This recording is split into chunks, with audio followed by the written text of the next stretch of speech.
Hey, good afternoon, folks. Once again, welcome and thank you. This is Talk with Champ. I am your host, Fari Rachikuni. Nice of you guys to join me. It is a Monday afternoon, so that can only mean one thing. Yeah, Talk with Champ. It is reflections, weekend reflections, rather. So we reflect on all the major sporting events from this past weekend. Some great moments in the field of sports. So, where else to start but at Lords, where South Africa recorded another sensational victory over England inside day three. More impressive is the fact that we lost almost half a day due to rain and bad weather at Lords, yet the Proteas managed to win by an innings and 12 runs inside 3 days basically. We bowled the English out in the first innings for 165, a 73 from Ollie Pope, but thanks to our sensational bowler and world-class player Kagiso Rabada, who's 5 for 52, landed him in the Lord's honors board. We went in to bat. I was not too ecstatic about our batting display. I thought we could have had more than 326. I thought we should have scored about 400 to 450. The batsmen got a start, but they didn't kick on. Cyril Evie with a 73, Dean Elgar with a 47, Marco Jansen with a 48. I thought we should have, one of our top six should have gone on to score a big 100 at Lords. But look, at the end of the day, we came in and bowled England out for 149 in their second innings to win by an innings and 12 runs. Kagiso Rabada ending with match figures of 7 for 79. The commentator there, one of the commentators there said it was a historic victory from the Proteas over England at Lords. I mean, in my recollection, I think we've won 4 of the last 5 Test matches we've played against England at Lords. So there was nothing historic about that victory in my view. So we go 1-0 up, 2 Test matches to play. I think we go to Manchester for the second Test. I just hope. Look, I probably think we've got the best bowling attack in the world. Our 4 seamers, as well as Keshav Maharaj, got the first 2 wickets in that second innings. So yeah, we got a bowling lineup to rival the Australian bowling lineup, together with the Indian bowling lineup. I think we have the best bowling attack in the world at present. So that's the cricket. I'm just looking for our batsmen to impose themselves in that second game, in the second Test match rather, and get us to 400, 450 in the first innings, so we can put more pressure on the English batting lineup with their famed best ball, which is nothing but nonsense if you ask me. Moving on to the English Premier League, some sensational games this weekend. There's one more game tonight, I might add. So let's just reflect on the weekend's game, starting at the Tottenham Hotspur Stadium, where a Harry Kane header gave gave Spurs a 1-0 win over Wolves. So Harry Kane currently sits on 185 league goals for Spurs, making him the highest goal scorer for a single club in the English Premier League. Look, he's been there for 10 years. I know he's won nothing, but he's been absolutely sensational for Spurs. In fact, Spurs might actually just do something this season, probably a League Cup or a FA Cup with Antonio Conte. So there are great expectations from Spurs this weekend. So the next game was Everton Nottingham. Nottingham Forest. I predicted a 1-1 draw on Friday in that game, and so it was so. Everton They're struggling a bit with Lampard. Since he got there, he's played 21 games he's managed 21 games for Everton with only 21 points. So look, he's a man who is under pressure. But with all the finances, the financial predicament that Everton are at this point in time of the field, he's fighting fires all round. Yes, he can do better, but he's a man under pressure. With Everton, it's a great shame that Everton are where they are now. So he needs to do better. That's just the be all and end of that Everton for Lampard. Fulham with a late Alexander Mitrovic header, they won by 3-2 at Brentford. That was a very enjoyable game, I might add. Leicester City 1, Southampton 2. Both managers under pressure, Brendan Rodgers and Ralph Hasenhüttl. But I think Brendan Rodgers is a man who is greatly under pressure now. He has to deal with the Wesley Fofana issue. The young 21-year-old centre-back wants to leave for Chelsea. They have Yuri Tielemans as well, who is looking to leave as well. So there is much for Brendan Rodgers to deal with, and I don't think he's signed anyone at this point in time. So turbulent times lie ahead for Brendan Rodgers. So that's Leicester City won't be happy with that. And Southampton, that win has relieved the pressure of Ralph Hasenhüttl after all the murmurings going into the season. The next game was Bournemouth with Arsenal. Bournemouth 0, Arsenal 3. What a sensational goal by William Saliba, though. Arsenal, the only unbeaten side. 3 games, 3 wins. Seated at the top of the table. I see a lot of Arsenal fans, have suddenly grown a pair, and they are all over on social media, blowing their horns and all that. But look, a word on Arsenal and their board, this trusting the process thing that Mikel Arteta had going has been on about. It would seem that there is something tangible brewing there at Arsenal. But look, they haven't played anyone of substance. So I think the Arsenal fans must tone it down a bit, and everyone who's proclaiming Arsenal as the next best thing since sliced bread, you lot must just tone it down a bit. You haven't played anyone, worth their salt. I mean, a hard-fought win over Palace. You were always going to beat Bournemouth, So a struggling Leicester City. So let's just put their victories in context. Crystal Palace vs Aston Villa. Crystal Palace 3, Aston Villa 1. Another victory for Patrick Vieira. But one has to say, Steven Gerrard is a man coming under increasing pressure now. He's played 31 games. He's managed 31 games for Aston Villa. 11 victories, 15 defeats, only 5 draws. So, I mean, if you think about it, Dean Smith was sacked after 5 straight losses. And Steven Gerrard hasn't pulled up any trees since he got to Aston Villa. He is basically his technical nous leaves a lot to be desired as well. So he hasn't moved Aston Villa that much further, up the league, as it were, I think he is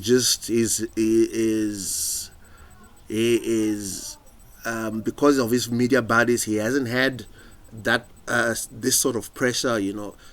Not everyone is concentrated on what is happening at Aston Villa because it's Steven Gerrard, their mate. But if you look at the hardcore facts, I don't think he's pulled up any trees. Like I said, he's just done an average job in my view. Then moving on to Sunday, Leeds 3, Chelsea nil. If ever there was a pathetic performance from Chelsea, that was on Sunday.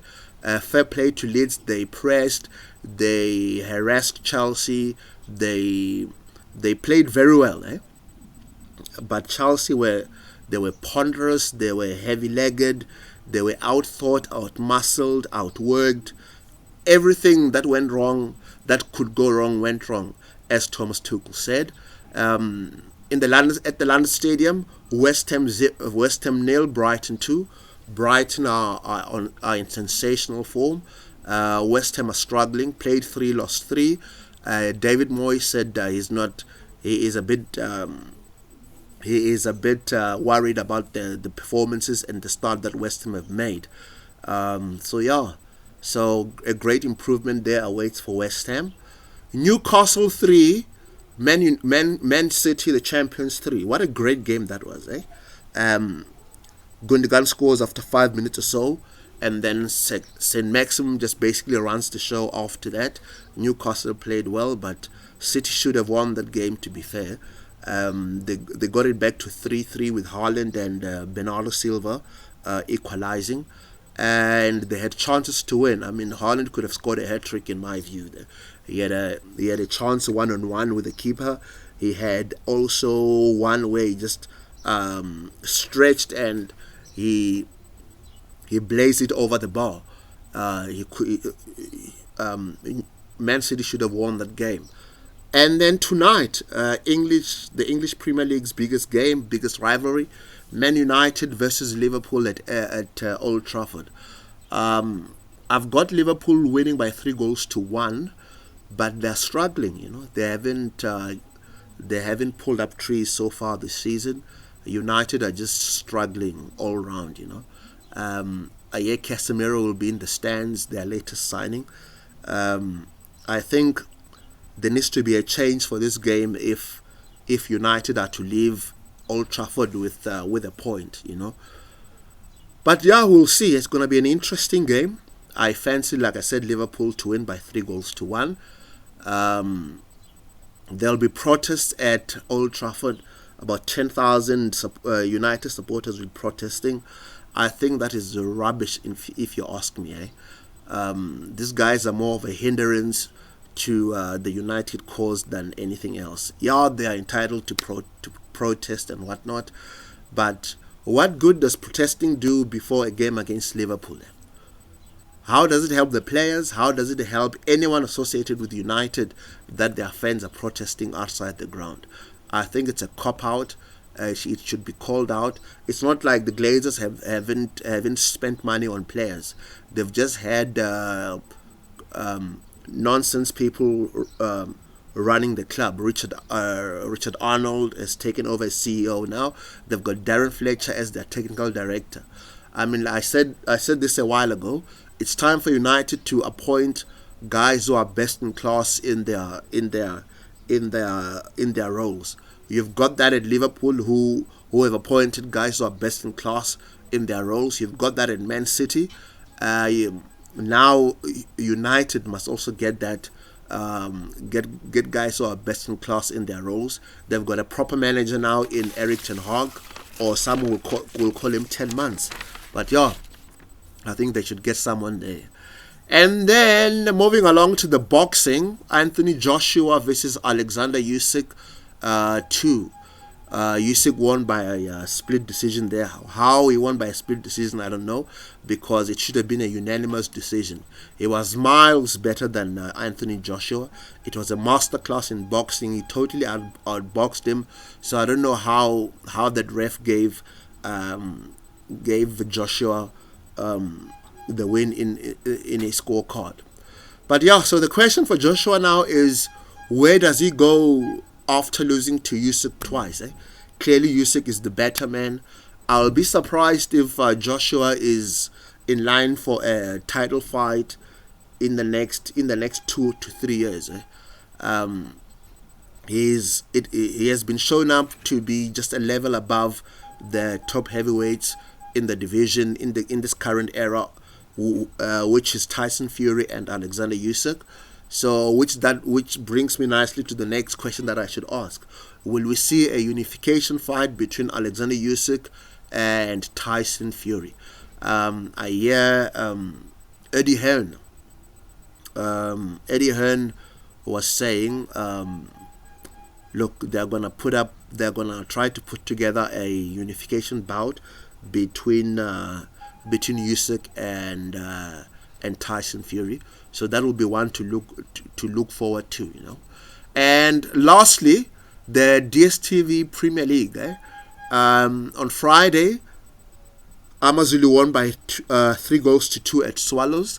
Saturday, the 3 games, Golden Arrows drew 0-0 with TS Galaxy. Skukuni United held the champion Sundowns to a 1-1 draw. Cape Town City and Stellenbosch drew 1-1. And Kaizer Chiefs, with 10 men, they showed character to hang on to win by 1-0 against Richards Bay, the log leaders at the time. Look, it's hard to make a concrete